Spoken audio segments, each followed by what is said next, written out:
ونفسكم في شويه كشري مشكل مصري ما حصلش وكل محلات الكشري قافله، تعالوا جربوا الكشري على طريقتي واوعدكم مش هتشتروه تاني ابدا من بره. عرفوا الكشري الحلو منين؟ من قرمشه البصل بتاعه، الورد بتاعه. بصي بقى علشان تطلعي بصل من الاخر مقرمش من غير اي اضافات، نجيب البصلايه لازم تكون صفرة مش حمراء ونقطعها بالسكينه، لا تقولي لي كبه ولا تقولي لي مبشره ولا اي حاجه، لازم نقطعها بالشكل ده. ودي احسن طريقه بس مش اسهل طريقه.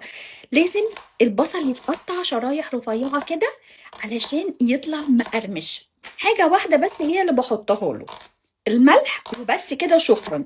الزيت عندي لازم يكون بارد وانا بحط فيه البصل. ليه؟ علشان البصل عندي هنا ما يتحرقش من بره ويبقى ني من جوه، لا لازم يستوي مع الزيت، يعني لازم يسخن هو والزيت كده مع بعض. ما ينفعش انزل والزيت عندي يكون سخن او يكون عندي مقدوح، لازم يكون عندي الزيت بارد. هرش رشة ملح بسيطة جدا مش هكتر لان البصل بيشرب الملح فهيطلع معانا ملح. وبعدين مش هدعكه خالص، انا مش عايزة انزل ميته، انا بس بفتفته من بعض. هنا بقى اكبر حلة عندي علشان دي اللي هعمل فيها الكشري كله، انا هعمل كشري حلة واحدة. حطيت فيها شوية زيت وبعدين هحمر الاول عندي هنا البصل. عموما انا الاكلة دي ما بتاخدش معايا ساعة. الزيت عندي هنا بقى محطوط، واروح حاطه عندي هنا البصل واروح احطه على النار. بصوا بقى اهم حاجه ايدي كده في البصل على طول اقلب. ليه؟ علشان ما يتحمرش جزء والتاني لا، لحد ما البصل يتحمر ويقرمش. هنقع كوبايه عدس بجبه واحده في ميه سخنه، في ميه سخنه مش هسلقها، هنقعها بس. الورد بتاعنا جاهز، انا طلعته صفيته هنا على مناديل. ما تجوش جنبه خالص دلوقتي، اول كده ما هيبرد هتلاقوه نشف والقرمشه بتاعته على 100. هنسيبه يبرد وتعالوا اقول لكم هعمل ايه بقى دلوقتي. هجيب الحله اللي انا هعمل فيها الصلصه خلاص، وده الزيت اللي انا كنت عامله فيه البصل. هاخد حبه صغيرين هنا وهسيب الباقي علشان هحمر فيه الشعريه. احتاج ايه دلوقتي؟ كوبايه شعريه، تعالوا نحطها في الزيت. نص الكوبايه اللي عايرت بيها العدس هي اللي بعاير بيها اي حاجه بعد كده. ادي كوبايه شعريه احطها في الزيت وتعالوا نحمر. اول عندي هنا ما الشعريه تتحمر، بصوا بقى عندي هنا ايه العدس اللي انا كنت نقعاه في ميه سخنه ولكن مش سلقاه. هحط كده على الشعريه واديله تقليبه حلوه. الكوبايه اللي عايرنا بيها كل اللي فات هنعاير كمان كوبايه رز ونغسلها. الرز هحطه على العدس. عندي هنا كوبايه مكرونه، كبشه مكرونه سباكيتي زي ما انتم شايفينها كده. هقطعها على 3 انصاص.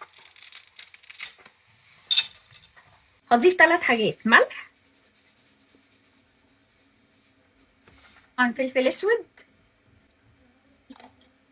وكمون. هم دول بس الحاجات اللي بنحطهم للكشري، ما بنحطش اكتر من. لازم ميه سخنه، ما ينفعش احط ابدا ميه مش سخنه. انزل كده ميه سخنه بتغلي يعني،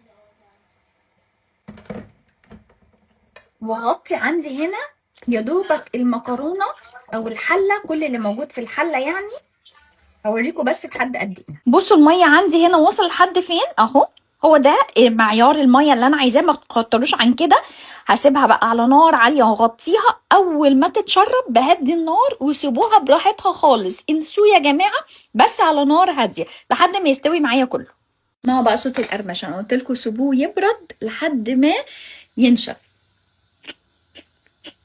طمنا خلاص على الكشري وخلصناه. ندخل بقى على الصلصه. طماطم كتير بقى نقطعها ونحطها كده في الكبه. الكشري يعني توم، انا ما بحطش بصل، توم حبه حلوين. التومه عندي بس اشم ريحتها، انا مش عايزاها تحمر ولا تصفر ولا تغمق ولا اي حاجه. واروح نازله عليها بشويه خل كده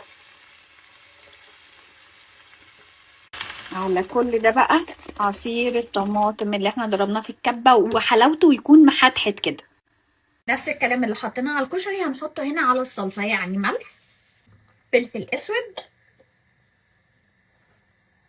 والكمون، وشكرا على كده، مش اي حاجه تانية. ممكن نحط بابريكا، استنى نحط شويه بابريكا. ندي تقليبه ونسيبها عندنا بقى تتسبك كده حبه حلوين. تيجوا نعمل بقى زيت الشطه وكمان الدقه، ويبقى كده شكرا خلصنا الكشري.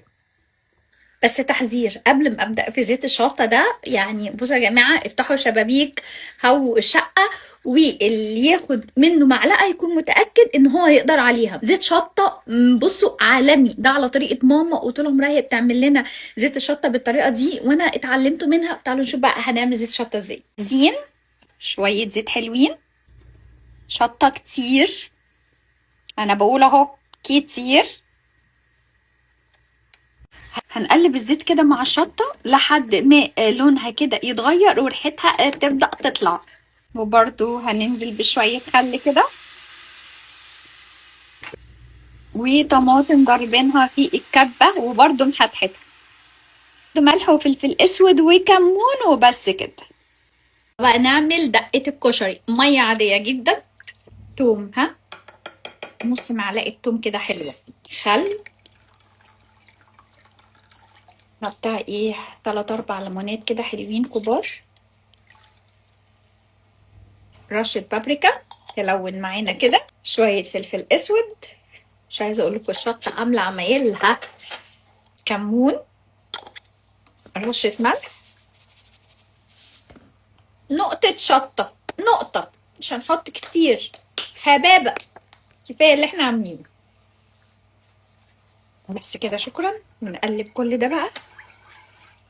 بصوا بقت عاملة ازاي، خطيرة. جاهزين بقى تشوفوا فلفلة الكشري مع المكرونة ومع العدس. ايه ده، ايه الحلاوة دي، بصوا عاملة ازاي، شايفين؟ مفيش حاجة عندي هنا معجنة، مفلفلة، خطير خطير. قلبت كل حالة الكشري في الطبق ده. ننزل بقى بالصلصة الخطيرة اللي عملناها مع بعض على الكشري كده، ونغرق بيها عندنا الكشري. اسمعوا صوت القرمشة. نحط بقى الورد، نغرق الطبق بتاعنا بالورد. نص الطبق عندنا هنحط عليه شطة، والنص التاني هنسيبه من غير شطة عشان اللي عايز كده ياخد، واللي مش هيقدر عليها ياخد من الناحية التانية. اخر حاجة بقى رشة من الدقة على كل الكشري، خطير. بصوا يا جماعة انا ما بحطش حمص، طبعا تقدروا تضيفوا الحمص. جربوه على طريقتي انتوا هتتبسطوا جدا، ولو كنتوا بتعملوا بأي طريقة تانية يعني انا متأكدة انتوا هتلاقوا دي مختلفة تماما، رهيب. مش هوصيكم بقى، لو عجبكم الكشري بالطريقه دي اعملوا لايك وشير عشان كل الناس يجربوه ويعرفوا ان ده احلى طريقه كشري ممكن يجربوها. وانتوا كمان قولوا لي بتعملوه باي طريقه، تستسهلوه بتعملوه في حله واحده زي كده ولا حلل كتير. بس كده اتفضلوا معانا بقى، يلا باي. رهيب.